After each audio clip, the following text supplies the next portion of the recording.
go through that starting order here today. And as we mentioned, Topi Kortaniemi is on the pole. Then behind him, it is Ove Trangerade as Sebastian Tixier will start from third. Rob Olenek P4 with Matthias Hovdal in fifth. And it's Mikko Mekala in P6. Bill Tyler starts seventh and David Rossi in the eighth position. John Olsen is on the inside of row 5 with Ian Haycox to his outside.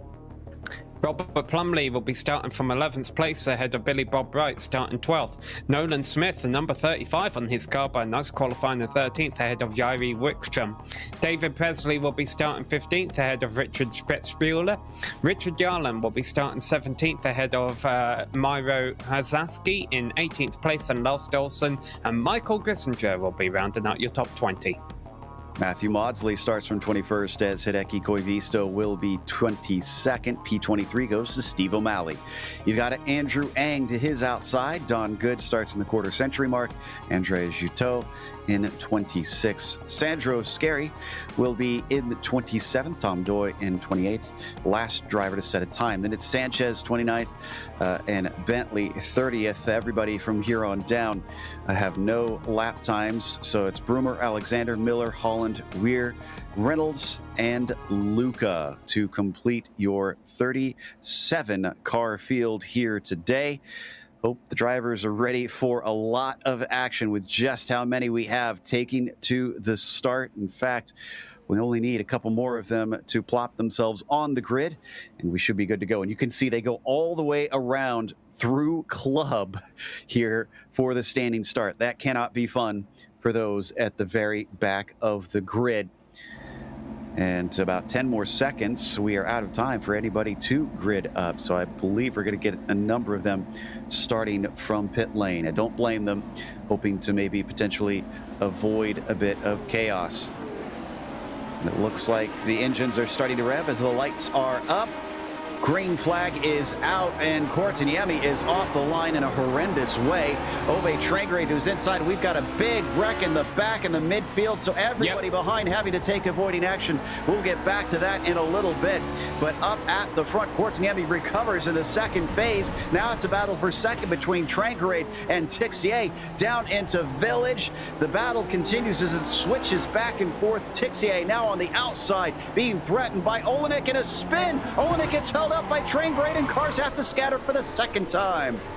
Wow, so chaos in the middle of the field at the start, and then chaos at the front of the field coming through the section there. That's part of a new portion of the Silverstone circuit that we said was twisty, we said was going to be chaotic, and you can see what it's done to the front of the field. So what happened at the start there? Robert Plumley from 11th place, his car wandered over the circuit, he got a lot of wheel spin, and he came across into Billy Bob Wright, who was starting alongside him in 12th, and they got a heck of a start. The two cars came onto the same piece of tarmac together. It just happened that way, and as a result there were a lot of cars flipping. So Hovdal now gets promoted into second, John Olsen into third. While all that, I see at least 8 or 9 drivers that are sitting in pit lane having to take a tow from the early incidents here, as you see Topi Kortaniemi leading. Yeah, we got trouble down in Cops right now, but it's a bit further on down the order with Robin Broomer and another car involved. You'll see that green car going by there is Marius Luke. He's missing the whole front clip of his car. Yeah, it was Seb Alexander was the other one who unfortunately, I think, had a separate off and just spun off into Cops. You see Luca on your screen. And these cars don't necessarily need a whole lot of aerodynamics, but it's certainly not going to make life fun, and he does look a little slow compared to those around him. Yeah, we've heard a lot of the drivers talk, Sam, about the difficulty in doing starts now. That's why we've been seeing some not have the greatest of runs off the line, but that was on a whole nother level. Yeah, I'm sure we'll get a replay of it. Shout out to 2 of our big movers who have taken advantage of that. John Olsen starting 9th and up to 3rd, and Nolan Smith in the 35 car started 13th up to 9th. And I'm sure we'll catch up with many others throughout the day as well. I can tell you Xavier Sanchez 29th to 14th on the opening lap.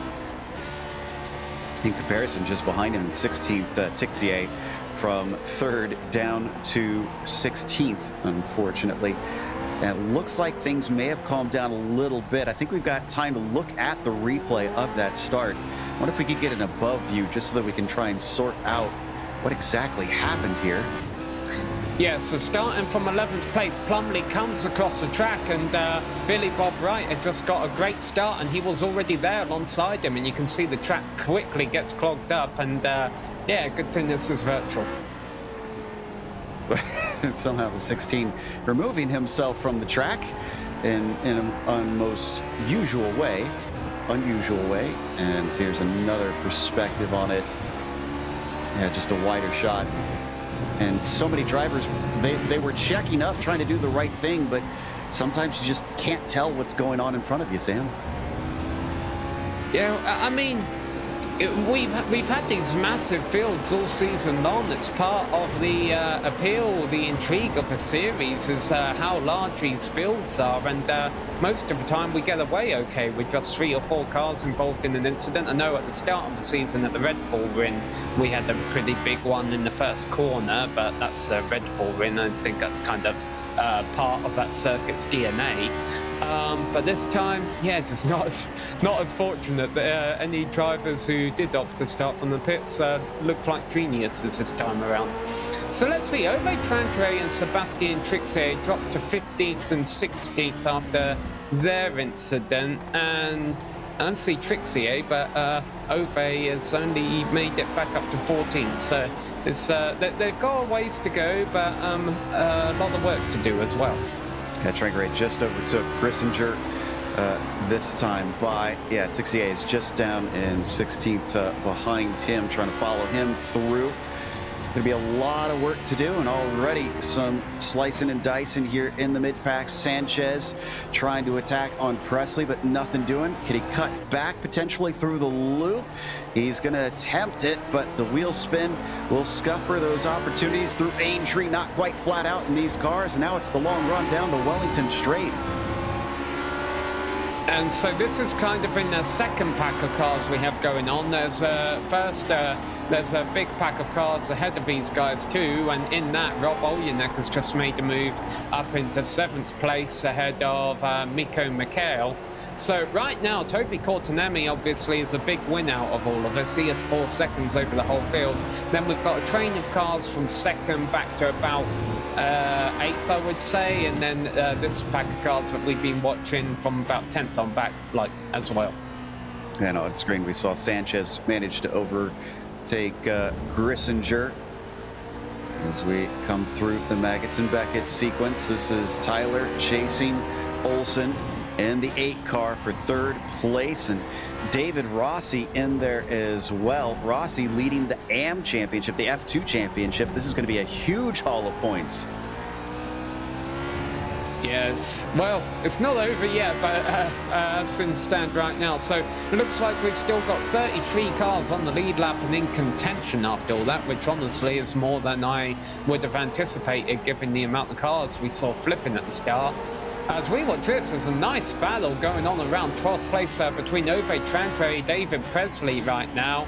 That they're all coming down to complete the lap, and Ove Trentre's temporarily won that battle. And here we see him coming round the corner, I think in 12th position. Indeed, Presley now up into 13th, overtaking Sanchez. So Grissinger just continuing to slip back bit by bit, and Tixier has been stuck behind him down towards the village and sending it up the inside in a big way. That is Sanchez attempting to make a pass, and Presley can't hold him back, so moves Zapier up into 13th. Yeah, well, a lot of the big names we're seeing come through the field, obviously, are drivers who were involved in the Lap 1 calamities and are trying to come back through it. It's a different story for Sanchez, though. He didn't get a qualifying lap in, so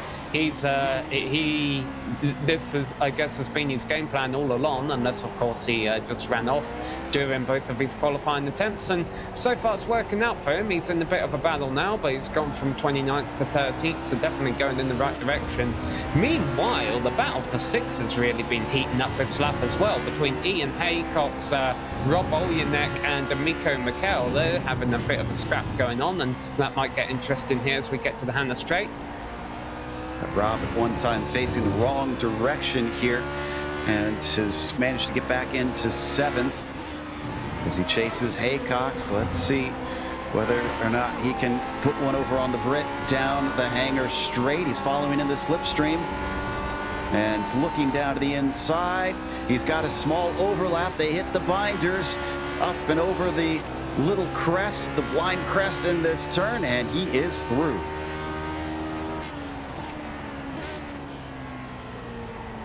So that's another spot for the number 1 after starting this thing from 4th place. He's really not lost too much in all of this. Yeah, most of the drivers in our top 10 started there. They're just in a different order than where they started. It's really the middle of the field where things get a bit interesting. But so here we see 2 different packs of 3 cars, 3rd, 4th and 5th, Olsen, Tyler and Rossi on top of each other. And then Olyanek, Haycox and Mikkel there, 6th, 7th and 8th, all kind of conglomerating together as one pack. And I wonder if the tyres are just really cold right now, because the track temperature is quite cool, and these tyres, they're not the hardest wearing, softest tyres out there. You know, they normally hold up pretty good over the race distance, so maybe some of these drivers are just struggling to get them up to temperature. Yeah, I think that might be a little bit of the case with how cloudy it is out there today. Of course, a lot of the British drivers probably used to that.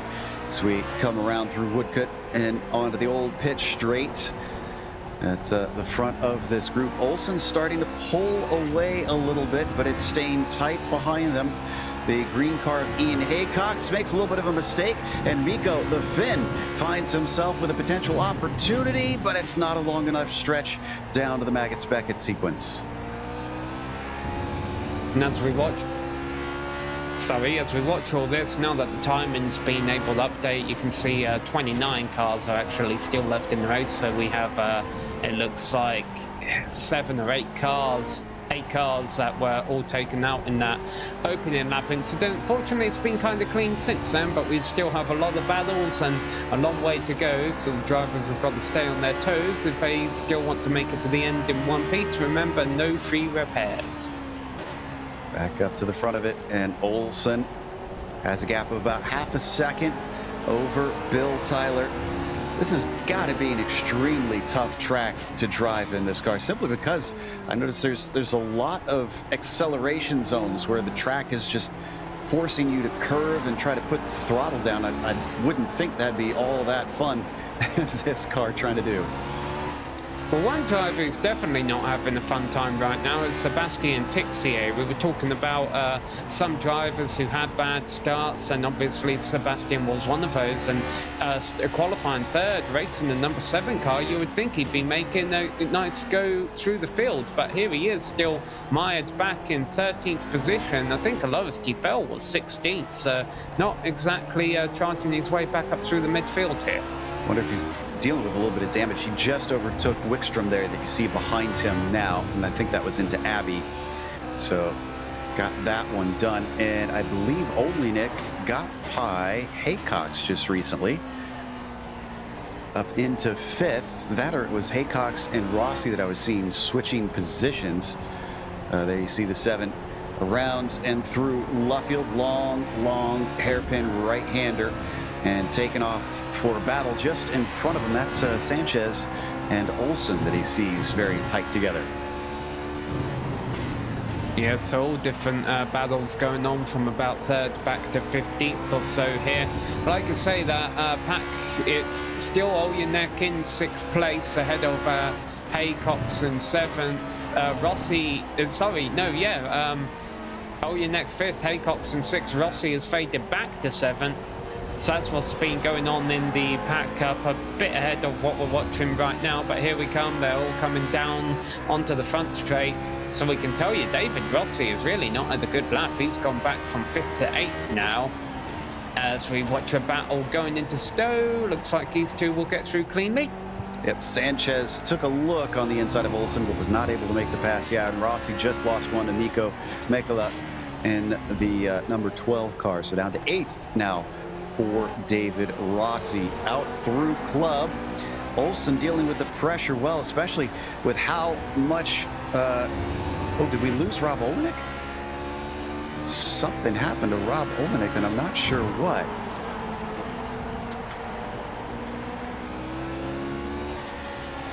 I think Rob Olenek may have lost his internet connection because he's dropping down the order, and I don't see a wreck out of him.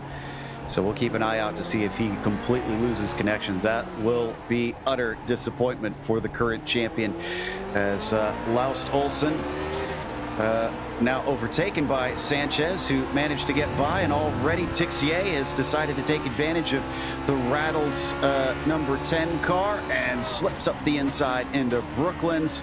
So that's 2 positions down quite quickly for Laust Olsen.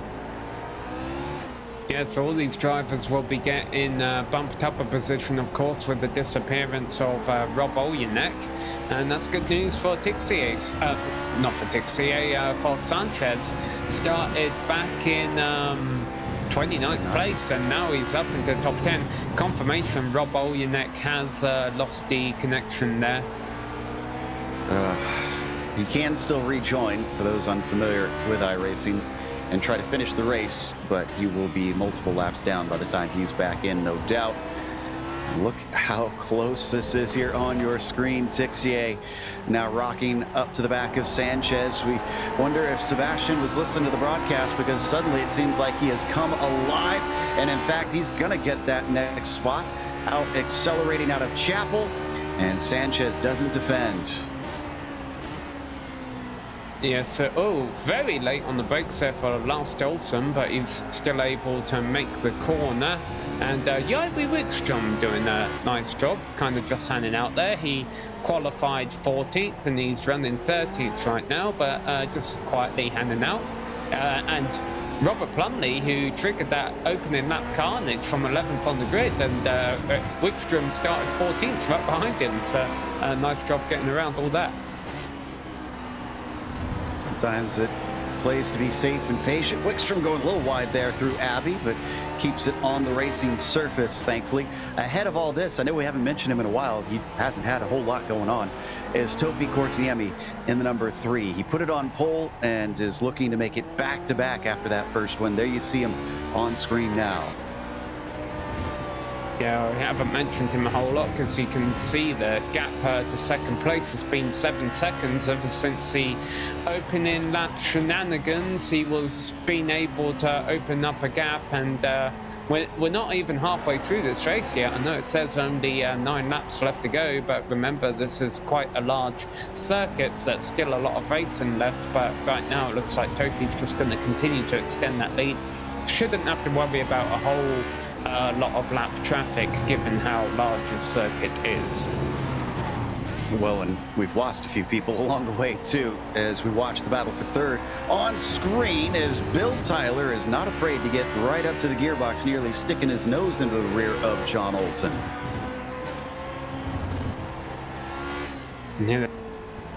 Here they go on the run down the Hannah Straight. You can definitely try and use the slipstream to try and make a move here, and I think that's what he's going to do.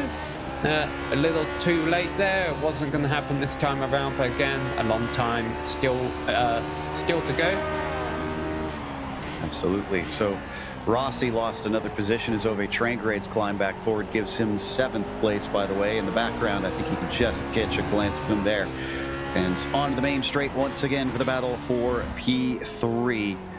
Olsen doing a fantastic job, having inherited this spot to withstand the pressure of potentially some quicker drivers behind.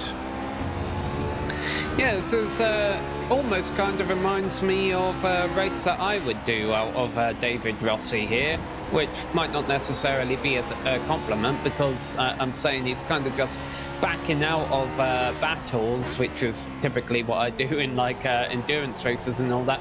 And as a result, you know, he's faded back from what he was up in 5th earlier, and he's down to 8th now. But he has number 19 on his car, and you know, if he felt uncomfortable up there towards the front, especially in a car this tricky to drive, this is probably a good call by him. You know, knowing that this is a long race, there might still be some drama in front of him, and if he plays it safe, he should still be able to come out here with a solid top 10. Well, and the other thing is if he's watching that F2 championship, the next driver down to challenge him for that, or for points in that race, is Nolan Smith, but he's still 3.5 seconds back there in 9th place. And Nolan is not really in a fight with him in the championship as it stands, just because I don't think he's scored any points yet this season. I'll double check that. So yeah, David Rossi's still well in the clear. If he's not worried about overall results, then he can continue to bleed spots, really.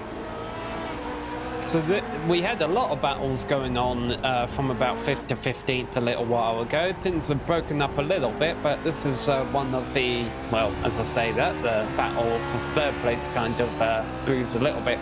But 5th place is really the one I think that's closest to anything happening right now, with Ian Haycox and Miko Mikhaila not too far behind him. I think Ove's going to join this too. Let's see. Let me look at his pace. 2:02.7 with a 2:02.6 the lap before. Oh yeah, he's about a second a lap faster than those two in front of him. He's about to join the party. Yeah, maybe that's why these two are being a bit cautious right now. They know the more they battle, the quicker Ove's going to catch them. So down into Village one more time between the pair of them. Yeah, I expect Ove Trangrade to suddenly become a factor. I'm not sure they're going to be able to do much to hold him back, but never say never's. Great exit off the corner there for Miko, and oh, it just slides out a little bit. He gets the slipstream, but Haycox is pulling away, and down into the braking for Brooklyn's no poke from Miko. They continue to follow each other through these corners. We can tell you that Rob Olyanek has rejoined the session and already gotten back out on track, but he's 2 laps down in 28th position. Yeah, his next car up is back row Bob in 27th, and that's about actually almost a full lap in front of him. So even though he's faster than Robert Reynolds, I don't think in 7 laps he's going to completely come back around and be able to get by. But you can't give up as we watch this trio snake their way through the Magnussen-Beckett sequence, and look at Trangrade. He is now much closer to the gearbox of Miko Mikhaila, and he could have a good shot if he gets the exit out of Chapel. It's looking good here. He's sizing him up, but Miko's going to defend. Yeah, you could see the battle for 3rd at the front of your screen too, but they stay in order. Trangrade through. Nice easy pass for the number 5 that time. Now it's Ian Haycox next on his list. That'll put him into the top 5. Oh, and do we have a pass for 3rd? Yeah, well, maybe. Yep, there we go. So Bill Tiley wasn't able to make it happen down the Hanna straight, but he was able to do it through club. Really caught him napping as he sent it to the inside into the chicane, and Olsen now falls to 4th. Still a net gain for him. And Tixier just took 9th place, so we got a couple of different passes going on right now. He just pulled off a pass at a similar part of the circuit to get ahead of Nolan Smith. It's good news for David Rossi. That puts some space between himself and one of the other F2 drivers out here today. Side by side, though, on your screen, and that is Ian Haycox trying to put up a little bit more stout defense on Trangrade. He's slow out of Aintree. Does Miko think about trying to attack him? No, he does not. Instead, it's Trangrade who's still looking up the inside into Brooklyn's nothing doing yet. Well, again, 6 laps still left to go. There's quite a lot of racing here, but the intensity is picking up a little bit as these drivers are looking for opportunities. And maybe, you know, even though these positions, 5th through 7th, could very easily change on the final lap, you might want to be the guy at the head of this pack if you think you're faster, because then maybe you can try and working on running John Olsen down, because he is not too far ahead of this pack. In fact, has John made a mistake or something? Because he does look a lot closer. I'm gonna double check here and see if he had any sort of major error. And I'm not seeing anything. I think he had a little bit of an off in Aintree, but other than that, I think this is just a case. And now that Bill Tyler's gotten by, he's suddenly discovering everybody around him has a bit better pace So Ian Haycox and Ove Trangrade, as they squabble, will they see that they're catching, and maybe it's worth putting a pause on that so that they can snatch up the spot from Olsen. And it's not just Olsen, honestly. Bill Tyler isn't too far ahead. So Bill Tyler comes across the line. He's been running 2:03s. That was his time last time around as well. And this pack is running 2:04. So Bill Tyler does pull away a little bit. But all it would take is a mistake from Bill Tyler. And this battle for third all the way back to 7th could be back on. 5 laps to go. Yeah, Olsen was a 2:04.8 that time, unfortunately, so just a little off his regular pace. Oh, and Rob Oljenecker spun. That's something you see rarely. I mean, I know he's not been having a good race to start with, but he's taken the toe to the pits. That's why you're seeing scenic shots right now, and he has officially retired. This is going to be a week that he'll want to forget, unfortunately. Topi Korteniemi getting ready to take another win pretty soon if he can keep this pace up and keep it all together. It's the battle for 3rd, 4th, 5th, 6th, and 7th that we've been really keeping an eye on lately. On to the old pit straight once again. Brave look to the inside from Ove Trangrade. Can he get the job done? Trying to accelerate off of Kopp's corner. They made it through there side by side. Haycox is going to have the inside on the entry into Magnussen Beckett's, but he's not quite brave enough, and Trangrade gets it done. Amazing to think of technology on these cars that they can run through Kopp's corner side by side. Imagine what they can do in 2021. Oh, wait a minute.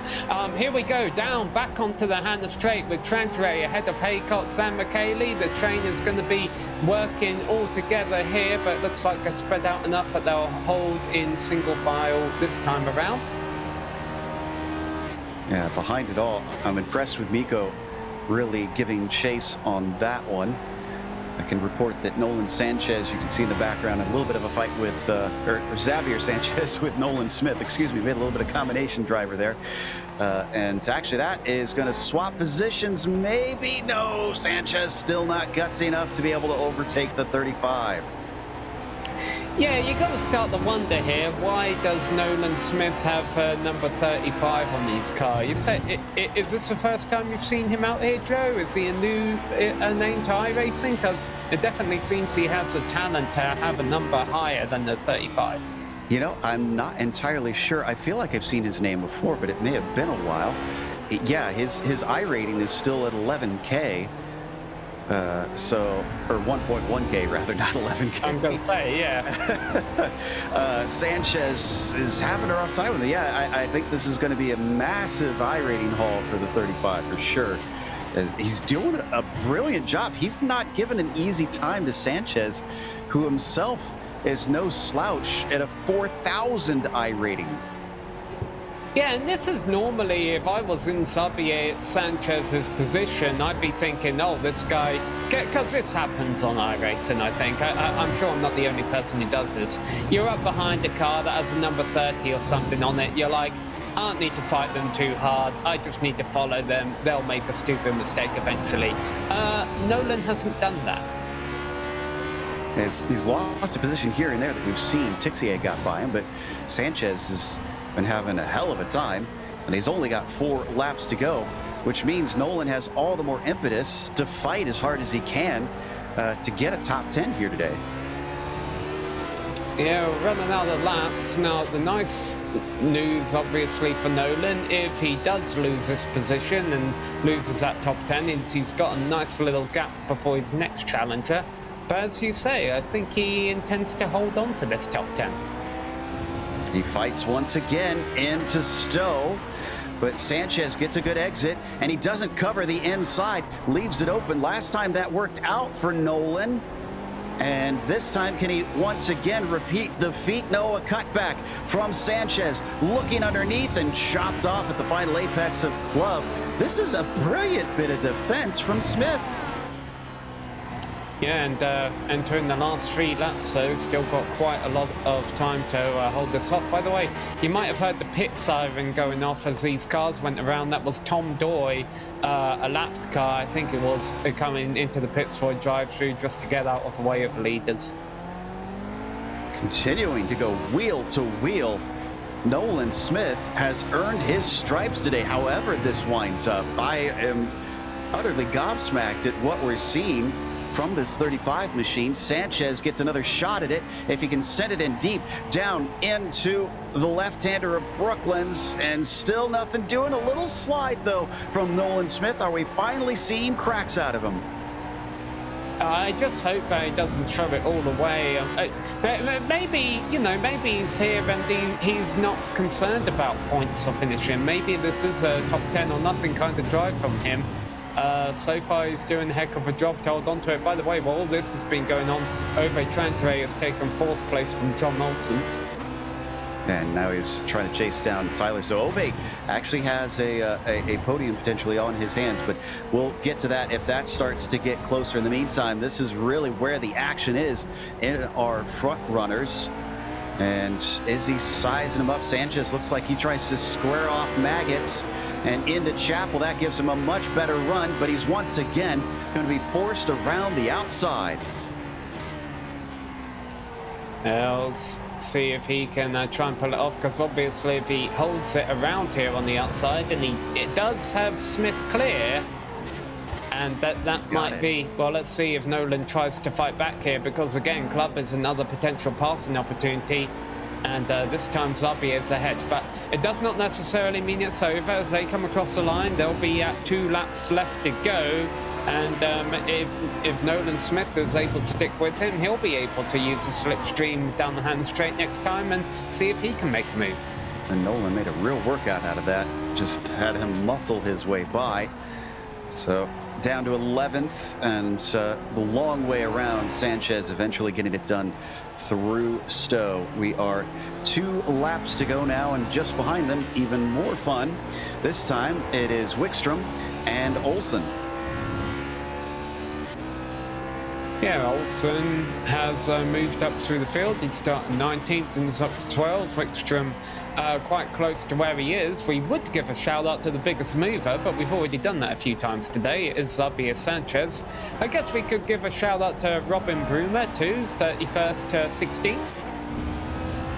Indeed, neither Sanchez or Brumer qualified as well, so if Bill Zahn is watching, I'm sure he'll be shouting at his screen that they're not legitimate hard chargers.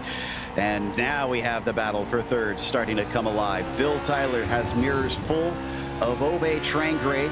He's got to keep this up for just a lap and a half, and he'll be rewarded with a podium. Is Ove Trangrade willing to let him have that, though? We'll find out. Obviously, you get a nice run down the straight here. This is kind of too late to make anything happen, but the nice thing about Silverstone, it's not always been my favorite track, but one thing I do like about it is if you don't make a move into Stowe, you can always just set up for a passing Club. That's not happening this time by either. One more time as they come to start the final lap. So not many more chances for the Norwegian. This is all taking place almost 20 seconds behind Topi Korteniemi.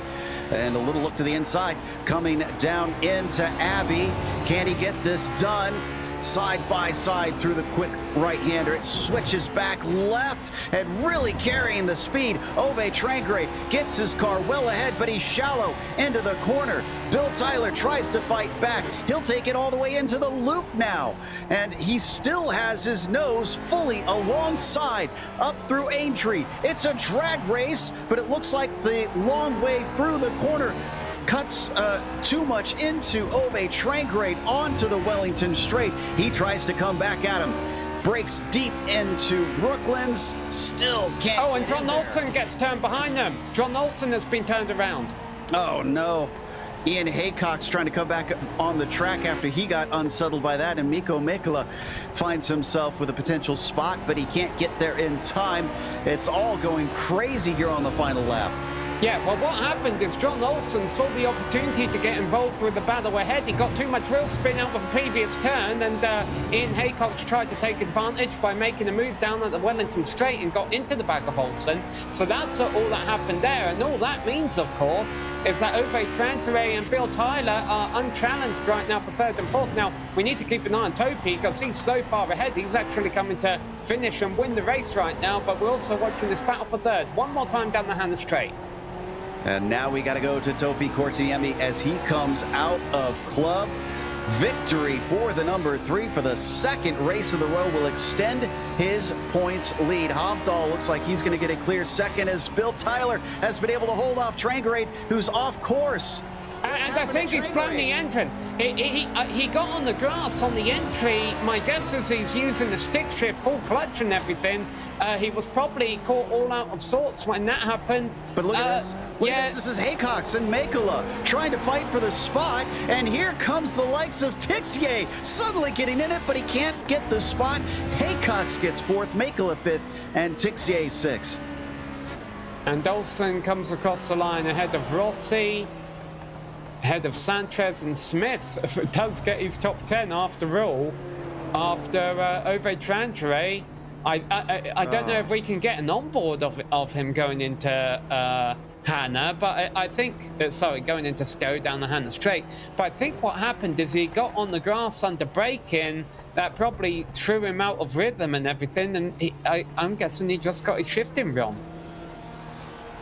That is extremely disappointing after what a performance he put in to try and get back up through the field. But Korteniemi is celebrating with a victory lap here today after taking another win. And that is going to take us to a break here on the Global Sim Racing channel. We'll come back with the official results as well as driver interviews, so stick around. But for Topi Korteniemi, it gave him a clear run as the incident behind him definitely gave him the buffer that he needed to not have to be concerned, says Matthias Hovdahl was a full 11 seconds back for second place as Bill Tyler went from 7th to 3rd, getting himself a podium and withstanding a lot of pressure. Ian Haycox up from 10th to 4th here today was followed by Mikko Makela, who challenged him at the very end. He still got a top 5, and Sebastian Tixier could only come back to 6th after starting from 3rd, getting all caught up in some of those early issues. John Olsen was 7th as David Rossi in the F2 championship has finished 8th, which, by the way, that was where he started this race. So we made a big deal out of him, but he actually had the overall pace out there, I'd say. Sanchez was 9th after not qualifying and starting from 29th, and Nolan Smith taking the number 35 car to 10th out there today. Yeah, and doing it on Meritor Race on as well. You asked a little while ago, Joe, who the biggest mover was who qualified. Well, it was Lars Olsen, qualified 19th, up 8 positions into 11th. Behind him was Jari Wistrom, who started 14th, only made up 2 spots into 12th after getting around that opening lap carnage. David Presley finishes 13th place ahead of Michael Grissinger in 14th, and Robin Brumer, another big mover, 31st up to 15th. Likewise, Colin Bentley, 30th to 16th. Andrew Eng comes home in 17th place, one of your top F2 drivers in championship there too. Don Good did well and finishes in 18th ahead of Michael Miller and Tom Holland. Harry Weir was 21st after starting from 35th. Sandro Scary in 22nd, the last driver on the lead lap. And poor Ove Trangrade blew his engine in the last few corners. He did not touch the grass, we found out. So he basically just downshifted wrong in the last moments, maybe caught up in all the excitement and finished 23rd. Andre Juteau was 24th as Tom Doy finished P25, 1 lap down, with Robert Reynolds 2 laps down in 26. Then it was Billy Bob Wright who got back on the track, tried to finish this race, and was 27th. Hideki Koivisto 28th, and O'Malley DNF'd in 29th. From there on down, unfortunately, it is about 8 or 9 cars that were DNFs here today. So they will have to settle for some poor points and a little bit of a hit on their I rating. But we do have our winner here today, Topi Korteniemi.